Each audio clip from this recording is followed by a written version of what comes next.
In today's video, I'm going to teach you how to add parallax to any image in Wix Editor. Parallax is that subtle depth effect where the background moves at a different speed than the content in front of it. It adds polish, makes sections feel dynamic, and can draw attention to key visuals without overwhelming the rest of your design. First, open your site in the Wix Editor and click directly on the image you want to enhance. You should see the image outlined with handles and a small toolbar or panel appear. Selecting the image is important because the settings you need are context sensitive. Wix only shows the relevant options when an element is active. If you're choosing an image for the first time, aim for a high quality, larger file so the effect looks crisp and doesn't pixelate when scrolling.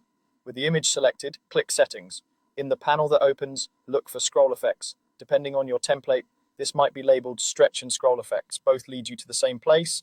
If you don't immediately see the option, double check that you've selected an image element and not a gallery, vector, or background section, as different elements have different controls. Now enable parallax. As soon as it's turned on, you'll typically see controls for speed and sometimes direction. Start conservatively with a mild speed setting. The goal is a smooth premium feel, not motion that distracts from your content. If your template provides direction options, test them briefly to see which complements your layout. Vertical parallax usually works best for long scrolling pages, while horizontal shifts can add a subtle cinematic vibe in specific designs. The key is to keep it consistent with the rest of your site's motion. Next, preview the page on desktop and mobile.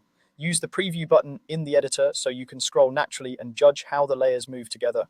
On desktop, check that text placed over the image stays legible as the background shifts. On mobile, some templates automatically simplify or limit scroll effects for performance, which is normal.